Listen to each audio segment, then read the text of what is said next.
సంగారెడ్డి ఫసల్ వాదీ దగ్గర ఈరోజు మహాశివరాత్రి ఉత్సవంలో మన జల లింగేశ్వరానికి ఈరోజు ఇక్కడ అరేంజ్ చేయడం జరిగింది.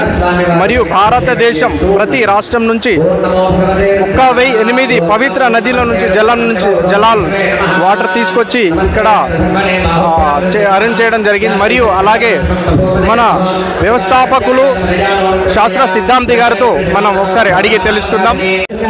మహాశివరాత్రి శుభాశిస్సులు అత్యంత వైభవోపేతంగా శ్రీ జ్యోతిర్వాస విద్యాపీఠ నిర్వహణలో జలలింగార్చన మహోత్సవం ఘనంగా జరుగుతోంది.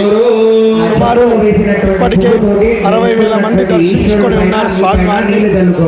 ఈరోజు సాయంకాలం వరకు వచ్చినటువంటి భక్తులకు అందరికీ కూడా రేపు ఉదయం 5 గంటల వరకు వచ్చిన భక్తులందరూ కూడా స్వామివారిని అభిషేకం చేసుకునేటువంటి ఒక గొప్ప అవకాశం ఉన్నది. 1008 తీర్థముల ద్వారా నిర్మితమైనటువంటి భారతదేశంలోనే ప్రప్రథమమైనటువంటి లింగము తీర్థలింగము. 28 రాష్ట్రాలు అదేవిధంగా కేంద్రపాలిత ప్రాంతాలలో ప్రసిద్ధమైనటువంటి 1008 నదుల ద్వారా తీర్థాన్ని సంగ్రహించి ఆ తీర్థం చేత జలలింగేశ్వరుని నిర్మించి ఉన్నాం. మహాశివరాత్రి రోజు ఎవరైతే అభిషేకం చేస్తారో 1008 నదులలో స్నానం చేసినటువంటి ఫలితం కలుగుతుంది. అఖండ భక్త జనాభని కార్యక్రమానికి ఇచ్చేసి భరిస్తూ नमो विक्षेणिकेभ्यो नमो जन्मत्केभ्यो नमो आनिर्हृदेभ्यो नमो आनीवत्केभ्यः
वर्षमिनवस्तेभ्यो दशप्राचीर्णः दक्षिणादश प्रदेशेर्णः द्वितीर्णः ऊर्ध्वाश्रेभ्यो नमस्तेन प्रणयन्तु तेजद्विष्मो जशनो द्वेषनं बोधम्भेर्धामि त्र्यम्बकैरामहर्गन्धिं पुष्टिवर्धन उर्वारुकूयबन्धना प्रज्ञार्मुक्षेयमाप्रदात्